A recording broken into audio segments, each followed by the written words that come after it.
Giving our praises to Yahweh, Ba'ashem, Yahushai, Ba'ashem, Charakat, double honors to all the elders and the apostles of Great Millstone. Salutes, shouts, all the sincere elect out there, keep fighting, Akim. Almost out of this bitch, loud willing. Aria coming back at you with another lesson. A quick, a little bit of history. We're going to touch on a little bit of the Hanukkah. What is Hanukkah? Get into the scriptures, right? Because it was a pivotal moment in, as they put it, Jewish history, in our history. So what is Hanukkah? And we're going to get to the scriptures. So Google, what does Google say? So the Jewish festival of lights, an 8-day winter celebration commemorating the rededication of the Holy Temple in Jerusalem after the Maccabees' victory over the Greeks, Syrian forces, and a miracle where a single day's worth of oil miraculously lasted for 8 days. And I'm going to say it like that. There is no L's, no losses, right, with the Most High.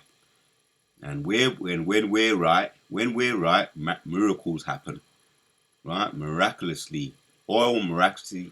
So there, and a miracle where a single day's worth of oil miraculously lasted for 8 days. All right, let me carry on reading. It's just a little bit of history. I'm going to get to the scriptures. People celebrated by lighting a menorah, a 9-branched candle brim each night, with one additional candle lit each evening, and often exchange gifts, ate special foods like, we're going to explain the foods, all different types of foods there, right? Lakes and all different types of food. Played games, right? And we had a little, we broke bread the other day. It was a Hanukkah Saturday evening. We broke bread. We had a little exchange, with the Akim, right? So this takes place, and we're explaining the reasons here, getting into the root of it, the history of it, the historical context of it. Over 2,000 years ago, the Syrian Greek king Antiochus the third tried to force Jews to abandon their religion and worship Greek gods. Right? And it breaks that down in First Maccabees.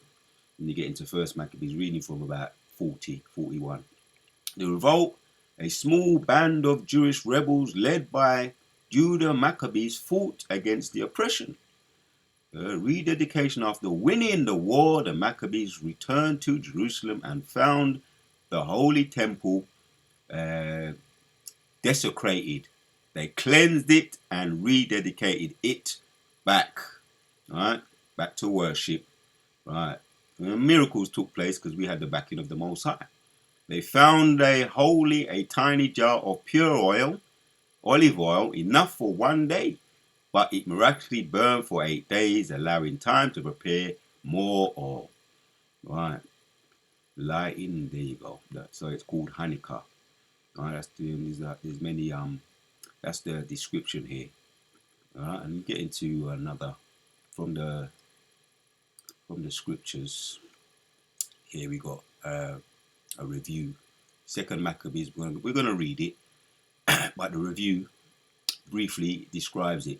How Judas Maccabees and his followers, guided by the Lord, successfully recaptured the temple, the city of Jerusalem. They then destroyed the altars set up by foreigners, purified the sanctuary, making a significant moment in their struggle for religious freedom. Right? We know how they're putting it like as if it's, the people them, the big hat people them, with the small noses, and we know the history. So, a significant moment in our history, right? Just a little bit more, because I was looking into this a little bit. What is Hanukkah? Right, we looked at it, what Google had to say. What does it say? What does Google say about it in the scriptures, in the Bible? Hanukkah is not the Hebrew Bible, but its historical event are detailed in the books of Maccabees, which are not part of the Hebrew Bible, according to them. The holiday is mentioned in the New Testament Gospel of John, where it is called the Feast of Dedication, and Jesus celebrated it. Hanukkah commemorates the rededication of the Second Temple in Jerusalem after the Maccabees defeated the Greeks. Right, that's according to what they say, how they describe it in the Bible. Another word I looked up here, Maccabees, the Jewish priestly family and the leaders of a successful revolt. He sums it up briefly here. Here it is 167, 1660 BCE against the Seleucid Empire, oppressive rule in Judah. There you have it. Culminating in the restoration of the Second Temple in Jerusalem, an event. So the Third Temple is here, right? That's Yahshua, right? He's otherwise described in his woman. You can read about that in Revelations 21, right? Where he's cleaning us up as we speak, dusting us down. That's why we stood up with great boldness, right? And he's breathed, Ezekiel 37, the breath of life back into his woman, only to clean her up and to get her back right. So the reunion is going to take place. When that happens, right, it's going to be the Third Temple. And the third, as we know it, is being rebuilt and cleaned up now and prepared for Yahushua's return. Revelation 21. So, but this describes it as the Second Temple in Jerusalem, an event celebrating as Hanukkah led by Judas Maccabees, the Hammer.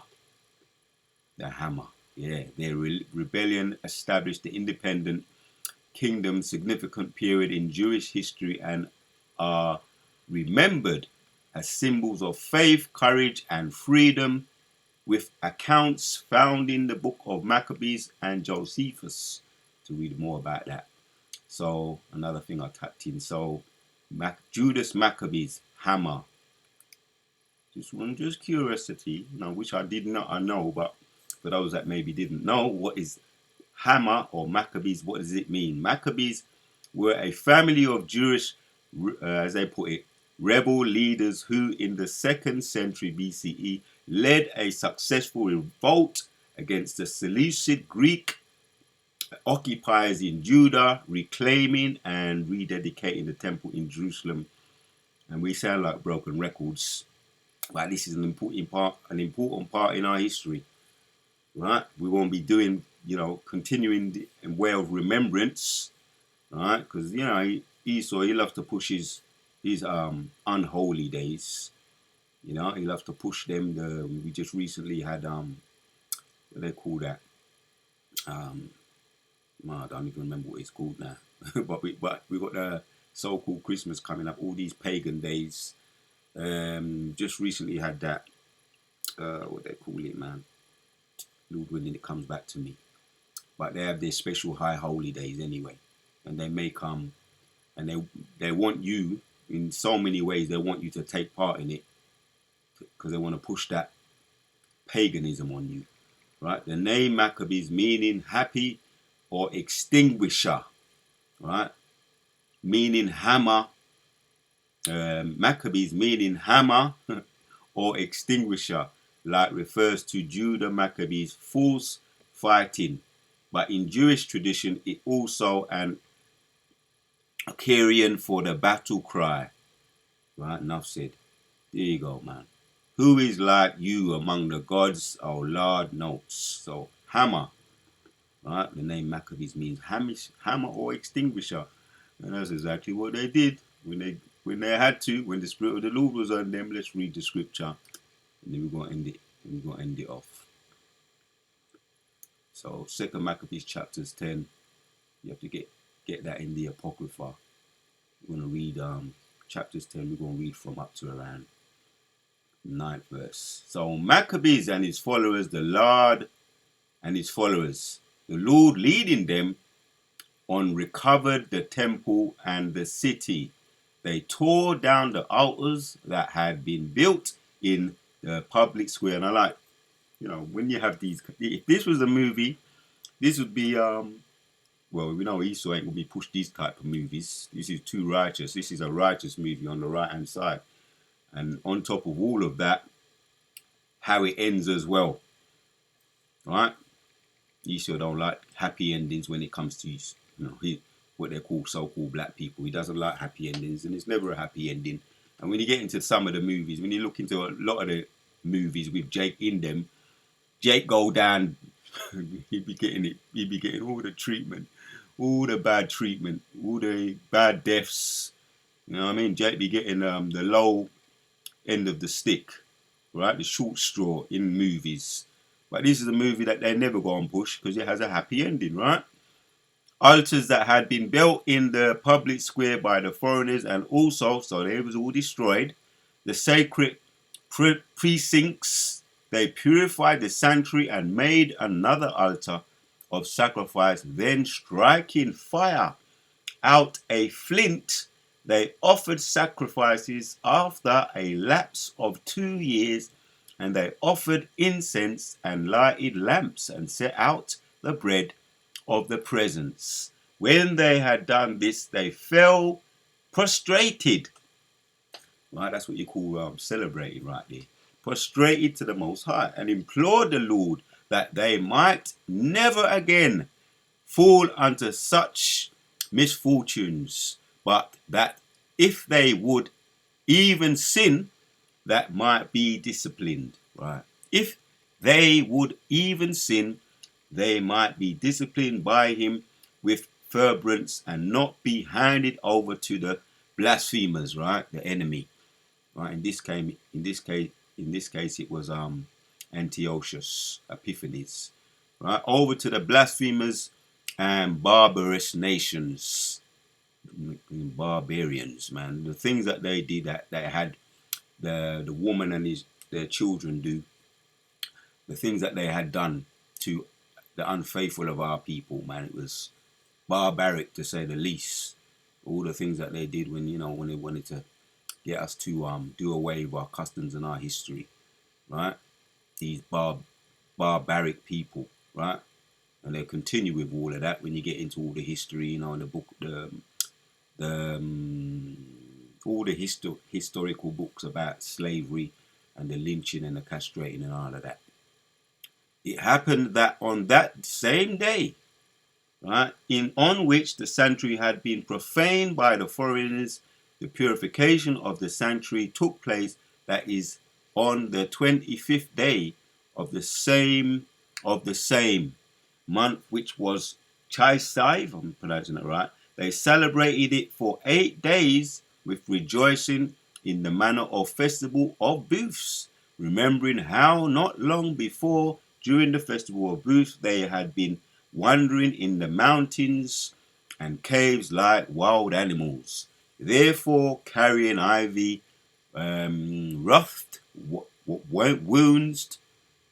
wounds, and